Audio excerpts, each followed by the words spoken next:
بسم اللہ الرحمن الرحیم، السلام علیکم۔ جس جج کے خلاف پوری حکومت پورا زور لگا چکی، آخرکار معاملہ اسی جج کے پاس چلا گیا ہے۔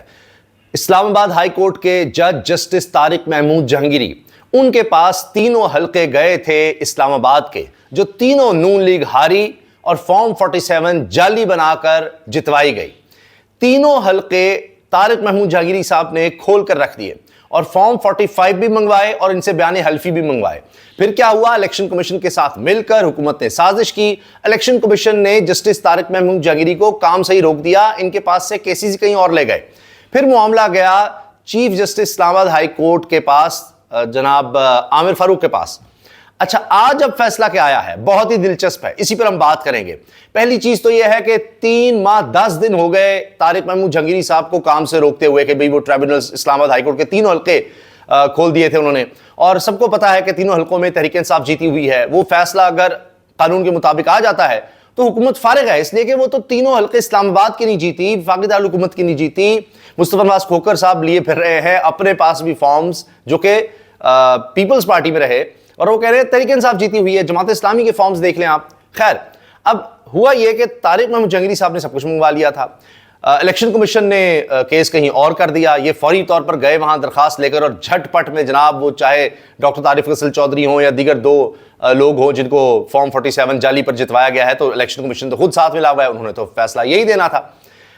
صرف یہ نہیں ہوا، طارق محمود جہانگیری کے خلاف آپ دیکھیے پوری حکومت لگ گئی کہ کراچی سے ڈگری ان کی جعلی کرواؤ، ان کے خلاف پتہ نہیں کیا کیا چیزیں بنواؤ، ان کے خلاف پورا ایک کیمپین اور ایک پروپیگنڈا اٹھاؤ، اس میں صحافیوں کو بھی شامل کرو، اس پر بھی لینے کے دینے پڑے ہوئے ہیں۔ اب ہوا یہ ہے کہ مختصر فیصلہ جو کہ محفوظ فیصلہ تھا چیف جسٹس عامر فاروق صاحب نے جو سنایا ہے، اس میں طارق محمود جہانگیری صاحب اب کام شروع کر سکتے ہیں۔ یعنی یہ الیکشن ٹریبونل میں تھے اور ان کے خلاف جو باتیں کی گئی الیکشن کمیشن میں کہ جی ان کے پاس کیس نہیں لگنا چاہیے، وہ خود ان کے لیے بڑا شوق تھا عامر فاروق صاحب کے لیے کہ جی اقربا پروی کر رہے ہیں، فلاں کر رہے ہیں، اس پر انہیں توہین عدالت کے نوٹس دینے پڑے کہ آپ کیا بات کر رہے ہیں طارق محمود جہانگیری کے بارے میں۔ طارق محمود جہانگیری صاحب بڑے مشہور وکیل بھی رہے، تو لہٰذا جناب اب معاملہ دوبارہ ان کے پاس چلا گیا اور حکومت کی اب نکلیں گی چیخیں۔ لیکن اب عامر فاروق صاحب بھی چیف جسٹس اسلام آباد ہائی کورٹ ہیں، وہ بھی عامر فاروق ہیں۔ پہلے انہوں نے ان کو 3 مہینے 10 مہینے سے لٹکایا ہوا تھا کہ جی کام ہی نہیں کرنے دے رہے، وہ روکا ہوا ہے، اسٹے دیا ہوا ہے۔ اصل تو بات یہ تھی کہ حلقے نہ کھلیں، پتہ نہ لگے سب دنیا کو کہ کیا کیا وارداتیں ہوئی ہیں، کیونکہ یہاں پر جب ساری چیز کھل جائے گی اور طارق محمود جہانگیری جو فیصلہ دیں گے وہ پورے پاکستان میں مثال بن جائے گا اور ہر جگہ پھر حلقے کھلیں گے اور مسئلہ بنے گا۔ اب جو فیصلہ دیا اس میں انہوں نے یہ ضرور کہہ دیا ساتھ کہ طارق محمود جہانگیری صاحب تو چلیں اب کام شروع کر سکتے ہیں، لیکن دوبارہ الیکشن کمیشن کے پاس بھیج دیا ہے۔ الیکشن کمیشن کیا کرے گا؟ الیکشن کمیشن تو پھر وہی حرکتیں کرے گا۔ لیکن چلیں اب کم از کم یہ تو ہوا کہ الیکشن کمیشن کا فیصلہ غلط تو ثابت ہوا، تب تک طارق محمود جہانگیری صاحب تو کام کر سکتے ہیں۔ پھر کوئی واردات وہ ڈالیں گے، پھر آگے دیکھی جائے گی، اور کب تک ہر دفعہ چیف جسٹس عامر فاروقی کیس سنیں گے؟ اسلام آباد ہائی کورٹ کے باقی ججز بھی تو ہیں اور ان سے تو جان جاتی ہے حکومت کی، سارے کے سارے ججز سے۔ اب طارق محمود جہانگیری صاحب جب یہ کیس دیکھیں گے تو اور چیزیں کھلیں گی۔ انہوں نے بیان حلفی جب منگوا لیے تھے تو اس وقت اندر کی خبریں آئی تھیں کہ یہ تینوں لوگ نون لیگ کے یہ استعفے دے دیں گے، کیونکہ بیان حلفی جب یہ جھوٹے دیں گے کہ جی ہاں جی فارم 45 جو ہے وہ ہمارے پاس بھی ہے، تو ہے تو ان کے پاس اصلی ہے نہیں۔ اور انہوں نے یہاں تک کہا تھا طارق محمود جہانگیری صاحب نے کہ ہم یہاں سے بھی آڈٹ کروائیں گے، انٹرنیشنل فرم سے بھی آڈٹ کروا لیں گے۔ تو پتہ لگ گیا تھا ان کو کہ ہم ہر صورت پکڑے جائیں گے، اور سارا عملہ ملا ہوا ہے، الیکشن کمیشن کے عملے سے بھی مانگ لیے گئے تھے بیان حلفی، تو جھوٹ ہر صورت پکڑا جانا تھا۔ انہوں نے یہاں تک کہہ دیا جی مجھے تو بعد میں، ایک امیدوار نے کہا مجھے بعد میں اس نے بنا کر دیے ہیں فارم 45، تو لہٰذا اب انہوں نے دینے تھے استعفے، اسلام آباد سے استعفے دے دینے تھے۔ اس کی وجہ یہ ہے کہ جی ہم نے تو استعفے دے دیے ہیں، اب بیان حلفی ہم کہے کہ دیں، کیونکہ بیان حلفی جھوٹا ہونے پر انہوں نے نااہل بھی ہو جانا تھا اور الیکشن بھی نہیں لڑ سکنا تھا انہوں نے۔ اب استعفیٰ دے کر یہ دوبارہ الیکشن تو لڑ سکیں گے، جی ہم نے تو استعفے دے دیے۔ یہاں تک یہ خبریں تھیں اور یہ کنفرم خبریں تھیں کہ انہوں نے یہ سوچ لیا ہوا ہے ورنہ مارے جائیں گے۔ تو پھر وہ الیکشن کمیشن نے طارق محمود جہانگیری صاحب کو کام سے روک دیا تھا. اب وہ دوبارہ کام کر سکتے ہیں, دیکھتے ہیں الیکشن کمیشن میں پھر کیا ہوتا ہے, وہاں وہی پھرتیاں نظر آئیں گی, لیکن اس کے بعد پھر کیا ہائی کورٹ معاملہ آئے گا. فی الحال تو حکومت کی اب گردن دبوچی گئی ہے, سولی پر حکومت لٹکی ہوئی ہے. کہاں سے بچے گی, کہاں سے بچے گی. طارق محمود جہانگیری کے خلاف انہوں نے وہ کیا ہے کہ آپ دیکھیں کہ وہاں پر پروفیسر نے کیا کہا. پروفیسر ریاض احمد نے بتایا کہ کس طرح ان کو لاپتہ کیا گیا, کبھی کسی تھانے کہ وہ سنڈیکیٹ کی میٹنگ میں بتانا چاہتے تھے کس طرح دباؤ ڈال کر ان کی ڈگری مشکوک قرار دینے کی کوشش ہو رہی ہے. پھر وہ کیا گیا, ان کو غائب کر کے وہ ڈگری کا کام کر دیا گیا.